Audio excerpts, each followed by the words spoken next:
the third turret, if I'm not mistaken, and that's when crew got destroyed. And from then on, ASN's momentum has been like actually pushed backwards, and they will be more so passive and they'll be more cautious. And this allows Brenchong to actually just get back the control of the entire game slowly by slowly.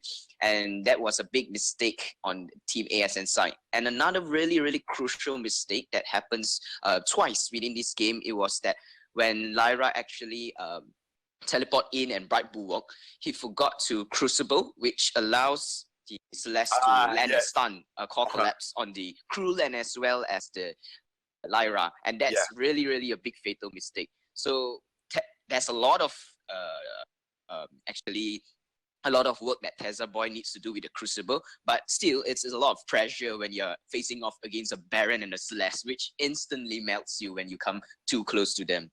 Definitely. And let's see whether the side of Bren Chong can instantly melt ASN, or would it be the other way around? Anyways, draft is ready. So without further ado, let's go into draft. The draft begins. So coming into this draft, what do you think we would be expecting coming out from the side of Bren Chong? Just note that Bren Chong is on the blue side, and of course, ASN Esports on the red side. So I think still the safest ban as playing in Team A would be banning out a healer first, because from that engagement, from that team fight, you can actually see that both Lyra and Grace was open, right? So when either team have this sustainable roamer, it's quite beneficial and it doesn't cause any big advantage to any opposing team. But if one team has either Grace or Lyra, in my opinion, and the other team does not have any supportive roamer, you're at a disadvantage, because that team with that supportive roamer can continuously cleanse and repeat, I would say, go in, engage, and then come out, heal up, and then return back into the team, whereas the other team don't have that kind of sustainability. So at the side of Team A, I guess it would be wise to ban out one of the supportive roamer, so that you have that advantage of getting that one singular supportive roamer. Yeah, but I think Grace would be the valuable band out at this point in time, because Grace has just got such a strong early game. Oh, the side of Brenchong will be banning out that crew. Just a target ban for Chingy, but Chingy do not quite main crew at the end of the day. I mean, crew did give the side of Brenchong a lot of problems coming into the first match at least. So they deciding to ban crew. I guess they had their own points as well.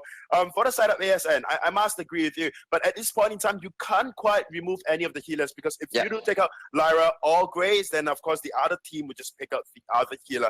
What they can do right now is maybe ban out. Oh, they are going to ban out that Lyra, which kind of gave Brenchong the problem as well. I mean, in the early game, Lyra has got such good sustain in lane, and of course the poke that's coming out from Lyra as well. I hope Brenchong will immediately jump on that Grace again, although Grace, Majin on that Grace did not quite show an outstanding performance in that first match. But here's the thing about Brenchong. You see, we can talk about big drafting and drafting advantage, but what Brenchong did the previous game was he picked up Baron and Celeste immediately. And when you do that, you gave all opportunity of your all understanding to your opponent that, hey, we're gonna play that double late game poke and so on, right?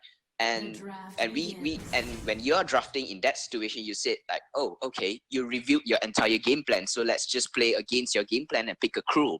Because to be honest, Brenchong did not have any question to control the crew, but their positioning was so well, and of course some mistake from ASN, and they won that game. So because of that, I'm not sure what to expect from Brenchong anymore, because they're probably not playing the counter games. They are playing more of, hey, we know our heroes, we're comfortable with these heroes and this composition, and we're going to roll out in that way that brought us to the VG8 to today.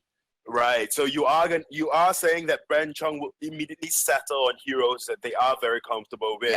Yeah. So then with Brenchong, their hero pool, it's not as vast as other teams out there, and I think that is one of the major weaknesses. We do see Synquan on some Taka, Sky, and of course recently a lot of Celeste, because Celeste has been quite coming into meta as well. We'll be expecting a cool ban coming up from the side of Brenchong, because that was what they did before the draft was restarted. And for the side of ASN, they did ban out that Lyra. just a quick note on the Lyra being banned out.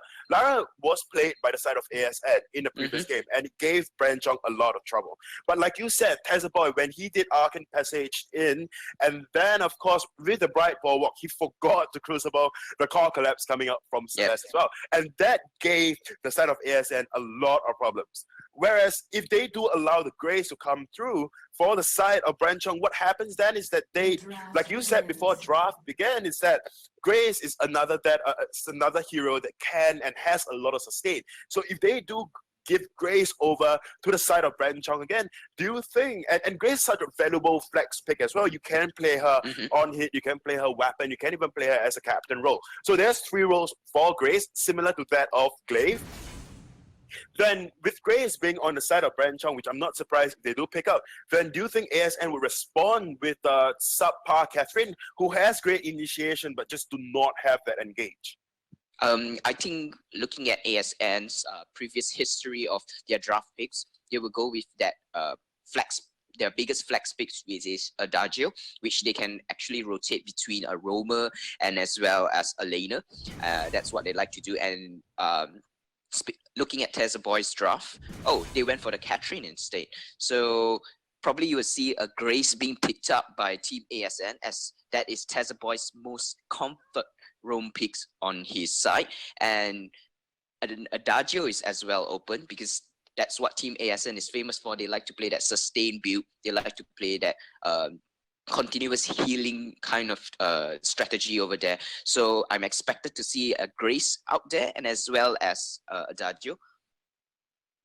Yep, I must agree with you. For the setup ASM, they've shown a lot of sustain coming out from their draft as well. Like in the first game, we did see an Adagio and a Lyra. I'm not surprised, like you said, Tessa Boy would be going in for that Grace. And as you said, he's just so very comfortable on that Grace. And there is one thing about Tessa Boy. Tessa Boy plays really aggressively. He likes to go in. He likes to put himself in rather vulnerable position, and then as Grace you are a lot more tanky as compared to Lyra. You can kind of afford that.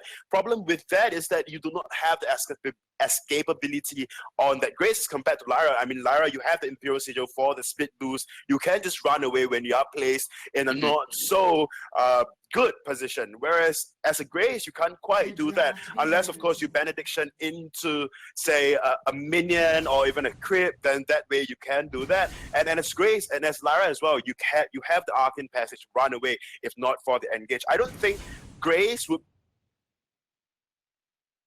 Yeah, and there we go, an instant pick for Grace on the team of side of ASN.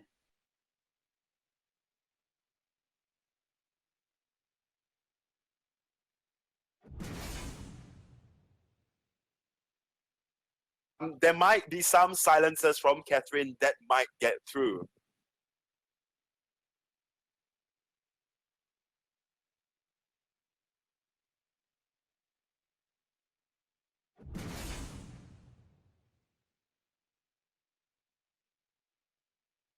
Okay, so sorry, honestly, I have some technical issues. I'm not sure what happened to my dear analyst, but I'm back right now, so I'll just continue talking. So we did mention about a really great weakness coming out from Tessa Boy on that roam role, and that is the timing of Crucible. Like Rubber Monkey had said, he goes in for the Arcane Passage, he Bright Bulwark, but then he kept missing the Crucibles, those very crucial Crucibles against Celeste's core collapse, and it happened twice in the game. So, for the side of Brenchong, they are just looking and capitalizing on those tiny mistakes coming out from ASN in the previous match, and that was a tiny mistake that they capitalized on, and that was what they gave Bren Chong that first match. So coming into the second match, if they do not crucible Catherine's blast tremor, then it will spell trouble for the side of ASN. Hey, I'm not sure if Rubber Monkey is back, but I'll just continue. I'll just go through draft again. We are gonna see another reset on draft. Draft client may be broken at this point in time, but I don't know why, but things aren't quite happening. But as we go through the player history of all the players right now, just a quick run through ASN, like we saw in yesterday's game, when ASN was up against that of Elite 8. They did play a rather interesting comp coming out. They did ban out that Batiste against Elite 8 because official Hein and Elite 8 do favor their Batiste quite a lot. And of course, with that Batiste ban, they did pick out that Baron, Grace, and Saga taking that game as well. So we did see Grace, Tezabot and that Grace, and he's really, really...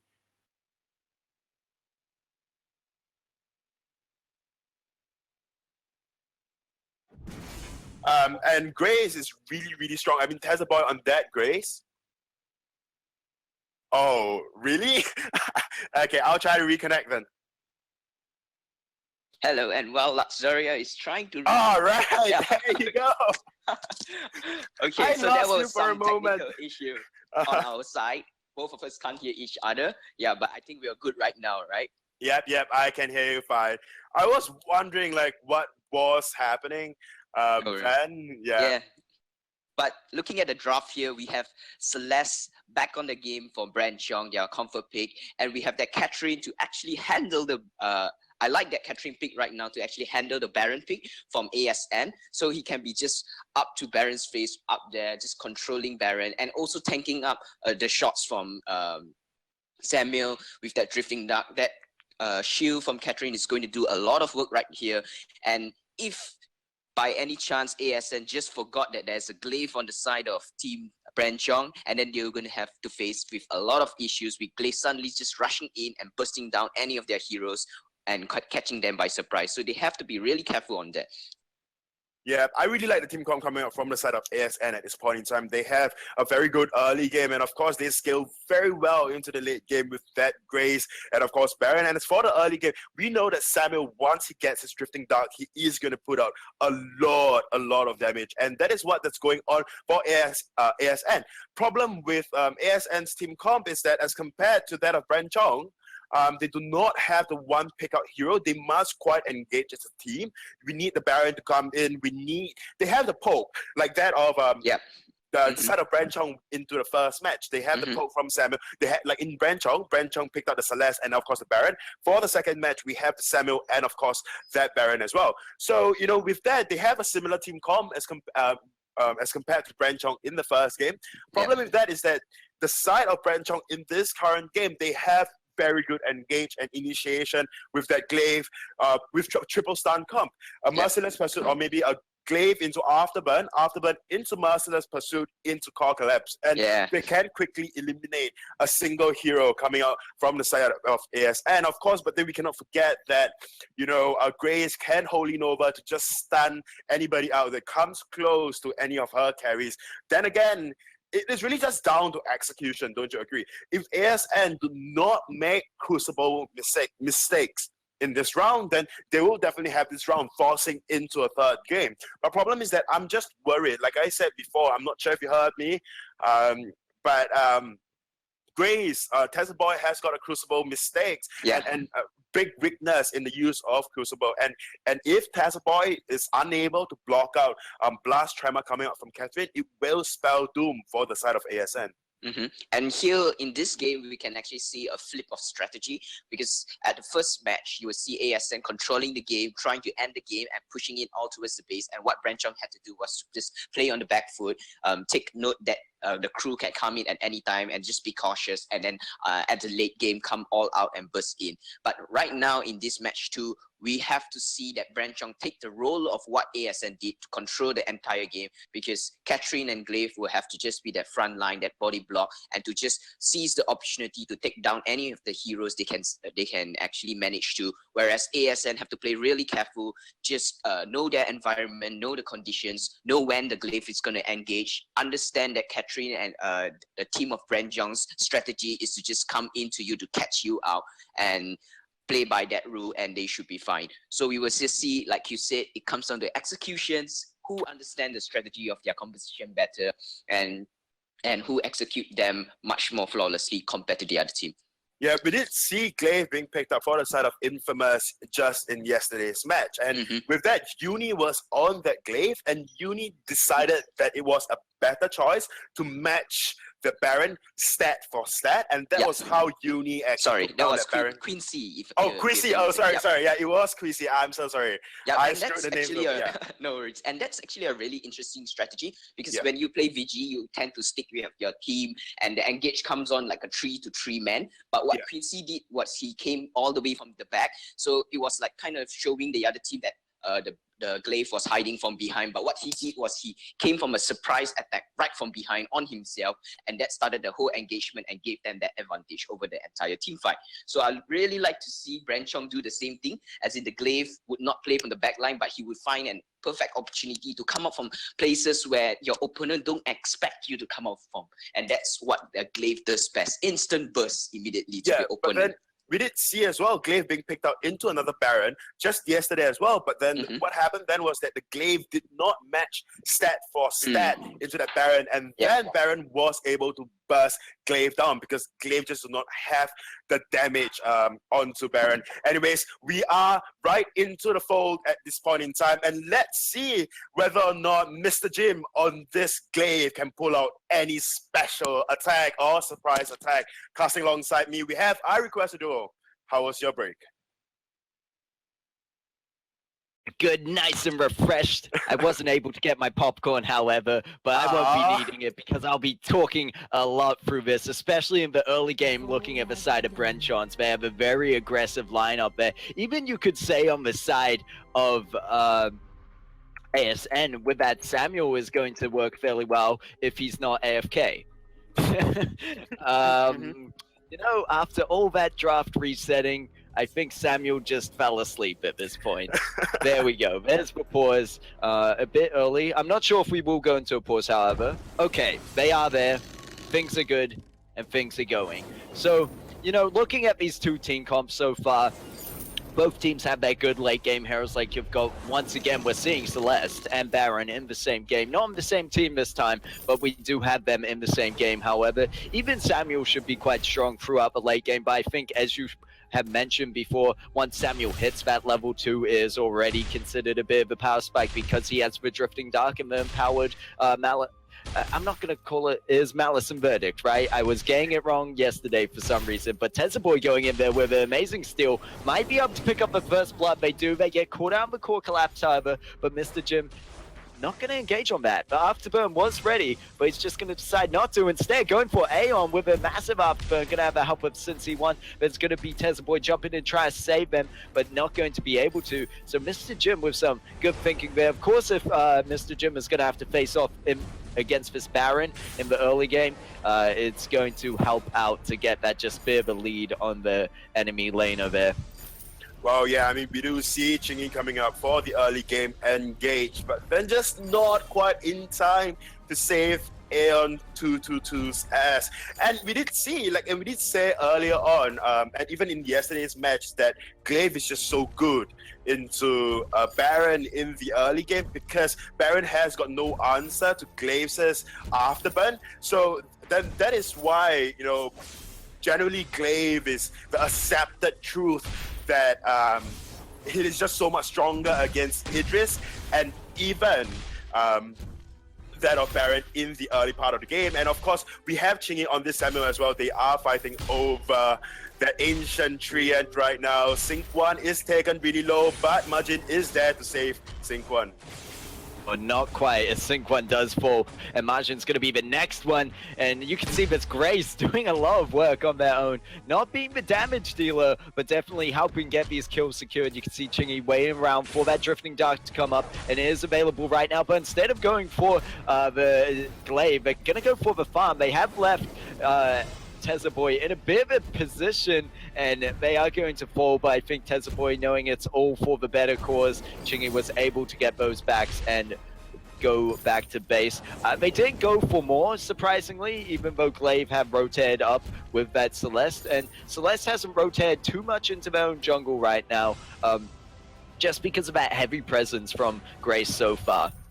Well, yeah, I mean, Grace and Samuel, they are very good early game hero. There is one thing about Samuel that the side of Bren Chong can take advantage of, and that is when Celeste actually hits the level 8 and then can outzone and outpoke that of Samuel, if not in the Drifting Dark. That is one of the conditions. Samuel, let's look at Aeon taken down to half health. Yeah, and it's going to be Aeon, the first one to fall. However, Boy making good work onto that glaive, picks up a kill, and is trying to follow up with Majin, but Chingy isn't quite there with them. Is going to put the Malice and Verdict shots down, but doesn't have the empowered, I guess, Drifting Dark at the moment. It is up now, so I take that back because Majin, he isn't even going to need it. Just going to do one of those Corrupted Genius? Or was it Evil Genius? Corrupted Genius. Corrupted Genius. I'm thinking Evil Genius, which is a pro team of sorts.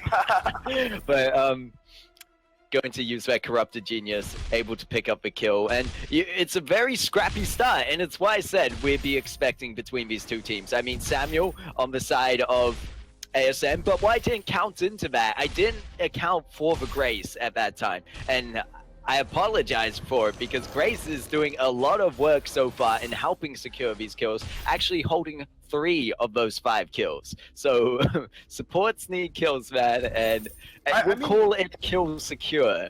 I mean, for Grace, it's just so weird because her early game is just so strong. And when I play Grace, I like to start out with a weapon blade as a first item pickup, with boots or if not defense or even double weapon blade. It is just to fully utilize how strong your early game can be and is. So as a Grace, I usually score first blood, whether or not it's for me or my team, but it's usually going to be on me. And that is the power of Grace. Grace is just so strong in the early game. And then what happened? Oblivion already up and is going to drop onto Majin, help them secure a kill. And it's left up to Cincy 1 and Mr. Jim to defend this one. Luckily, those Heliogenesis proving well for them. If they get too close, it will also be up to Mr. Jim to go in with the afterburn and try hit someone under turret. But right now, I think ASN just trying to push this wave in. They might back off after or not. If Boy going to go in deep, Mr. Jim going to hit Chingy back, but Chingy's in the Drifting Dark, trying to put shots down on turret and more so onto Mr. Jim. It's going to be Majin joining up with them once again. And you can see even in item builds on the side of Brenchong, they're not worried about defense. Both teams are really going for attack. They want to have control of this early game. You know, for the side of Brenchong, they need to do it. Well, it's actually more so for the same reasons. They're both trying to get, for the side of Brenchong, they want Celeste to be that late game hero, and they want a good transition into the mid game for that. And then ASN, obviously going for it because they have that Baron on the team, that they really need to take control of this early game. And I think also utilizing the early game potential both teams have. Well, yeah, definitely. But there is one thing though. The side of the side of Brenchong, they are again making the same mistakes that they are. They have such a strong engage comp, and yet besides engaging, they are just playing really passive. And before that fight broke out, we do see Mr. Jim going in. And it's going to be Boy reacting to that one, jumping in, uses the Holy Nova to get the knock-up, but it's not going to help secure the kill just yet. It does deter them, and you can see so far what you were talking on. You were touching on how Brenchon is playing maybe a more passive style. It's a bit more reactionary, as they're not making too many of the engages themselves, and they're more just reacting to what ASM throw at them. Like right now, with the Oblivion dropping down, there's going to be Drifting Dark, go through with it. It's great, stuck onto turret. Ion Cannon going to drop down. Will it pick up the kill onto Catherine? And it does. It's going to force Glaive to have to back. He's very low on energy as well as health, and Cincy 1 left to defend this turret on his own. However, Boy is quite low at this point, but we did talk about Boy not being afraid to go in and put that life on the line for objective for the team. So we might see that happen here. However, Mr. Jim making his rotation back up now, and will he catch anyone out with Afterburn? Will he check for brush right now? It's Boy sticking around, and they're just going to push him back. So, you know, a bit more aggression would also help this Catherine, who needs to get those Captain of the God stacks, sitting at 9 at the moment. And I mean, it's up to 10, and before it was just over 1 per minute, and you really want to be, I mean, it is a bit of a bold statement to say 2 per minute, but that definitely puts you in a good spot, especially moving into the late game when you get those 2 stacks of armor and shield per every stack of Captain's Guard. Well, yeah, I mean, for 2 stacks a minute, it's not far-fetched, it's not far cry. You can't quite get 2 stacks a minute. And I think that is like the optimum, the standard, the golden standard for Catherine. But before that, I was about to say that, you know, in the previous game, Majin wasn't utilizing Grace to its fullest potential. I mean, we did see now Grace is sitting on 3 kills and 3 assists, whereas in the previous game, Majin was just in the back line, just playing very passive as Grace, not understand the full potential of Grace, whereas you see Boy just being so very aggressive on this Grace, not afraid to go in, not afraid to front lines and soak up the damage coming out from the side of ASN Esports, and I think from Brenchong, and I think that is that's, you know, giving them the wins. And we see Mr. Jim going in with the afterburn. There's the follow-up with the core collapse, but no real kill confirming there. It is a bit of a shame. They have the CC chain, they're just not able to get onto the targets they want to or position themselves in the way they want to, because ASN have such a strong front line with Baron jumping in there and Samuel finishing it off onto the Celeste, getting the kill, forcing Mr. Jim away. He's just going to back. He's not even going to try save that turret. They're going to let the minions finish it off. And ASN probably going to turn their attention to this gold mine, which is full at the moment, and start to take that lead into the mid game. And this is the transition we were talking about. It looks like Glaive is going to take a peek.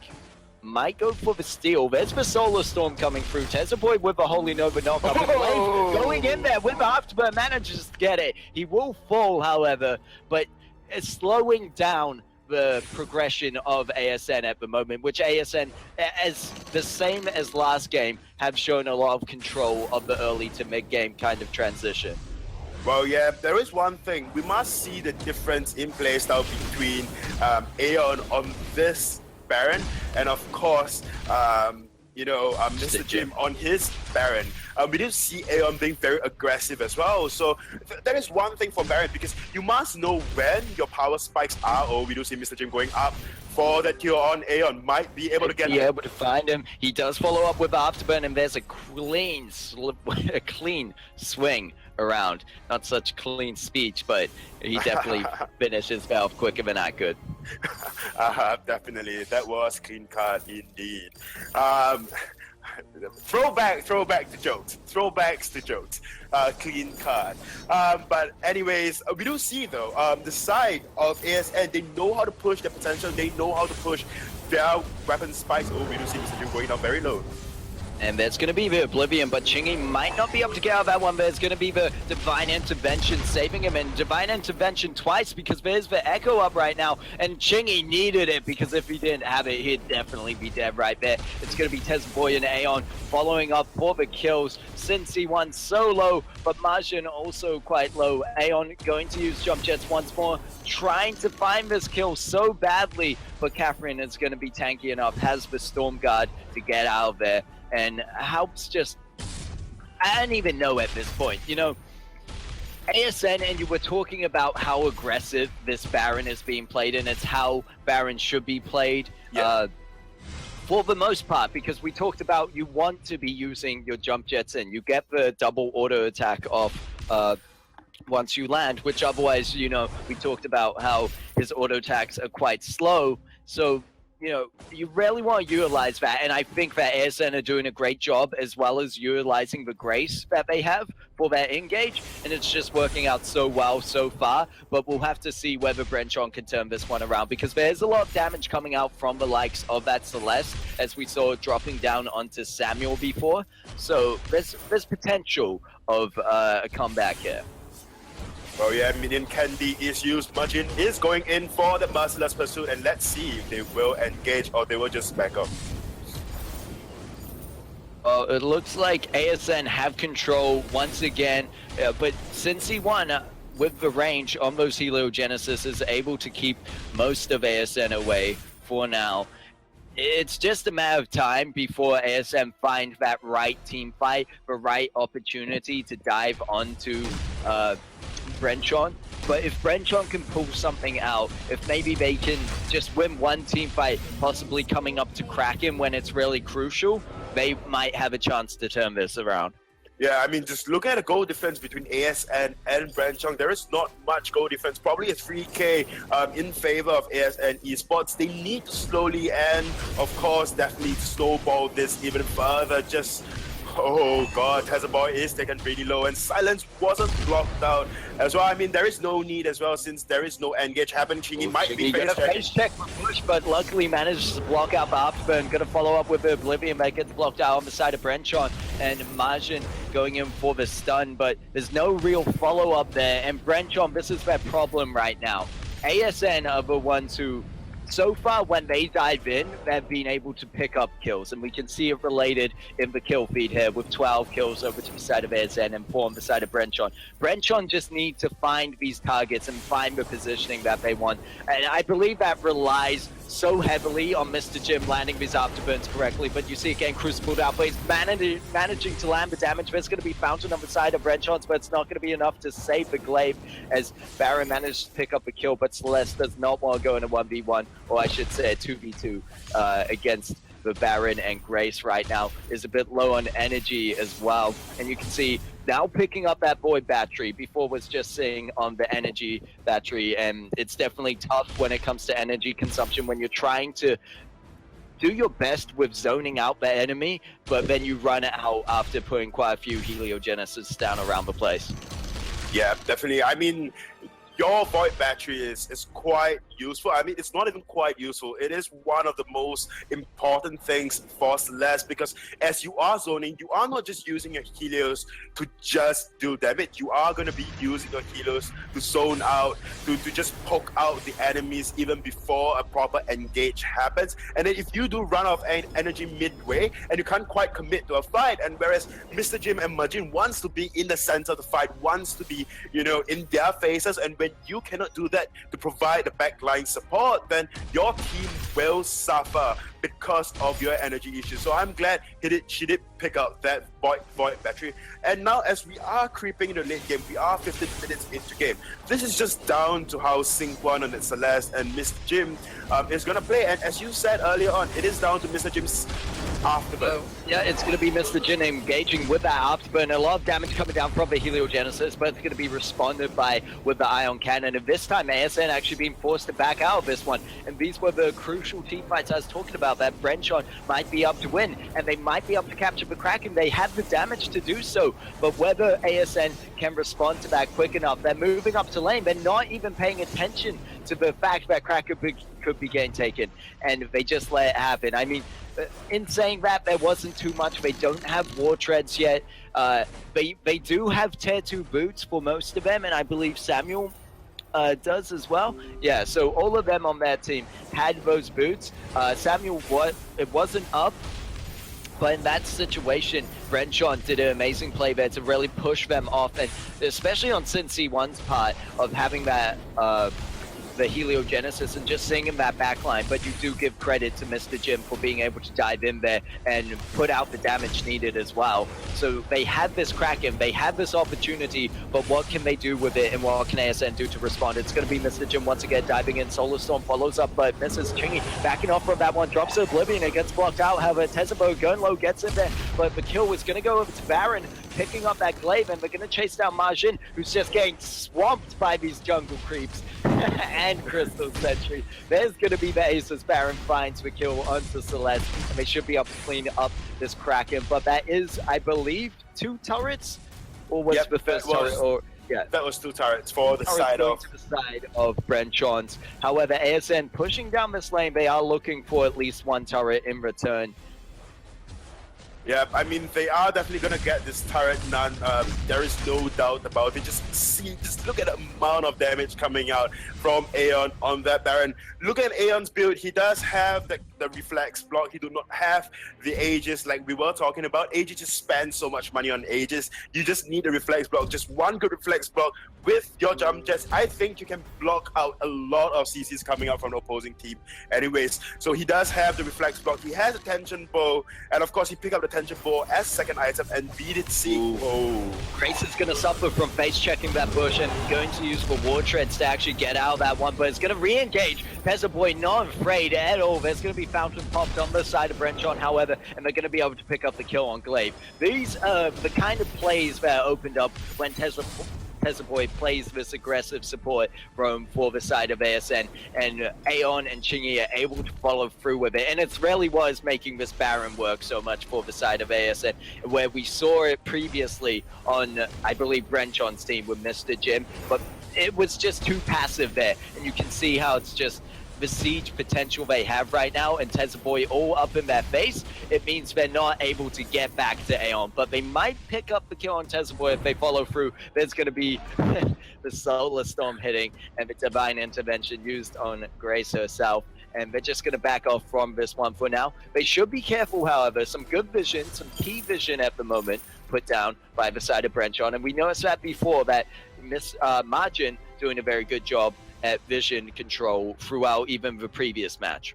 Well, yeah, I mean, vision was what that won them the previous match, and it on top of the vision as well, it is just engaged in the previous match. Of course, capitalizing on the mistakes of ASN as well won them the first game. But then I do see ASN can clean this up, can clear up this game, or rather end this game in a rather quick fashion, because they do have the amount of damage. Granted, Chingy is kind of starting to follow on that damage.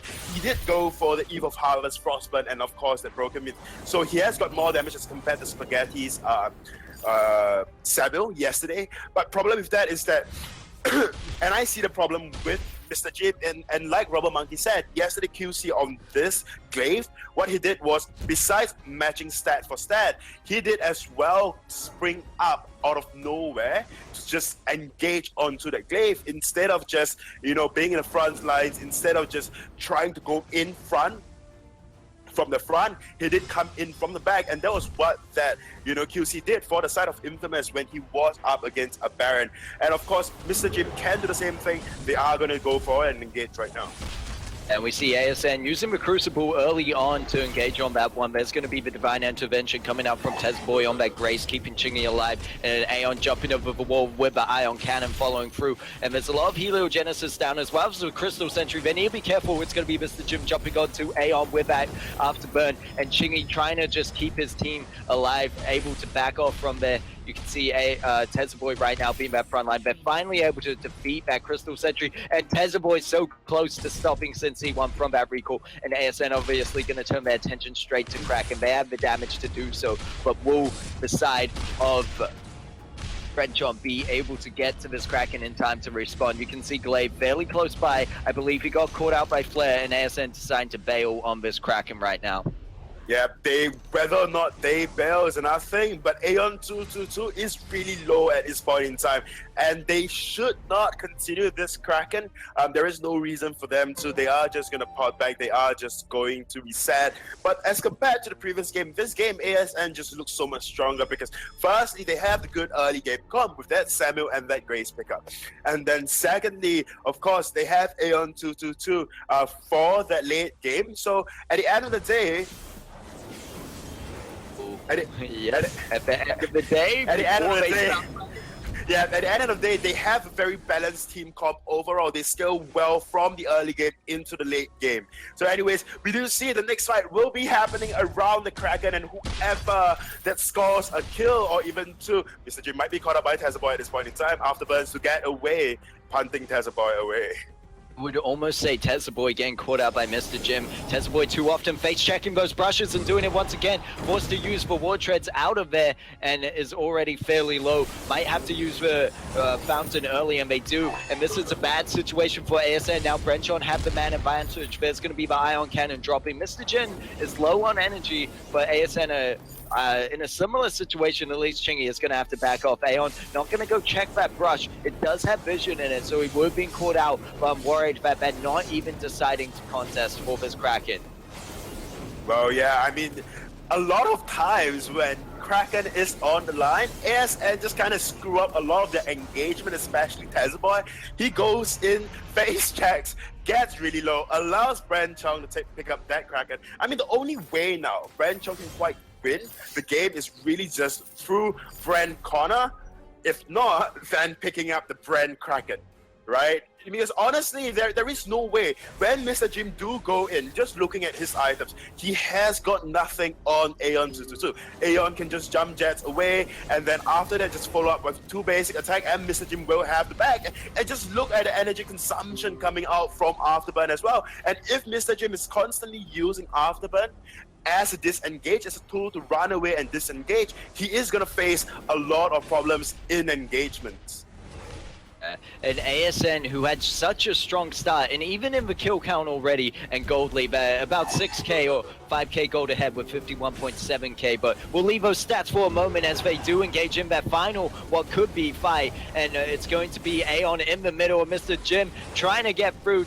Boy with the divine intervention, it might hold him out long enough. He goes for the echo, it gets the second divine intervention off, managing to save his life. Kraken is still beating down on this turret, but they should have the damage to stop it from getting the crystal at least. Catherine is going to back away from that one, does not want to hand over the ace, but you can see ASN, they have the damage and the advantage, but you're right, they just slip up during these crucial moments when it comes to capturing the Kraken and ending the game out. And it's what we saw failed them in the first matchup between these two teams. ASN were playing it so strong, and then they weren't able to finish it out, and the team that had Baron and Celeste, being Bren Chong, were able to get to that late game and turn it around on them.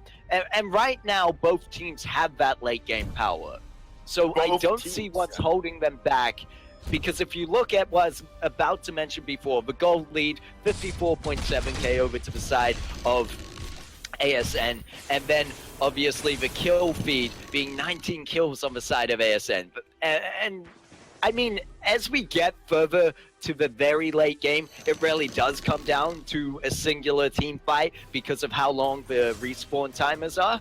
However, I would just like to see ASN maybe with a bit more map control, which is good to see what Boy is doing now, pulling down those crucial scout traps.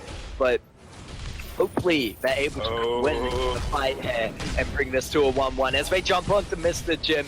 And it doesn't look like he's getting out here anytime soon. Afterburn up for another 3 seconds, and it's going to be Aeon finding that kill. There's going to be the block onto the Oblivion, and they're just going to push their way into the base this time. They had the man advantage, they had the damage output advantage at this point, and they're just going to siege the base of Brenchong, trying to push this into a 1-1. I'm not sure if there's anything C1 can do about this on his own. He's trying to put the damage out.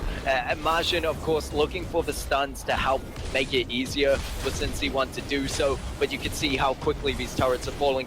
Boy getting low, however. They might get 1 kill. There's the divine intervention coming out, however, and it's not going to go over yet. Still 7 seconds until Blades up, and Aeon now making work on this Crystal Sentry. Chingy's still on the backline unchecked, and they should be up to have the game. That is game 2, going over to ASN.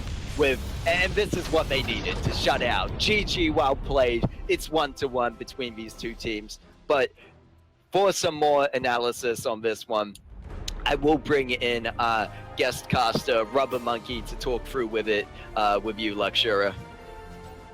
Hello, and that was an amazing game. Won't you agree, Rubber Monkey? I mean, just the ending alone and how ASN, although they can no longer win any more team fights, they just push to their lane, take out Mr. Jim on that glaive, and just push for the win, disregarding the presence of Celeste, Sync1 on Celeste, and of course Margin on that Catherine as well. Catherine needed to burn the Blast Tremor and the last team fight to try to save Mr. Jim on that glaive, but that didn't quite happen anyways. What are your thoughts, Rubber Monkey? What do you think Bren Chong or ASN should have done to win that game? Because ASN had a lot of slip-ups.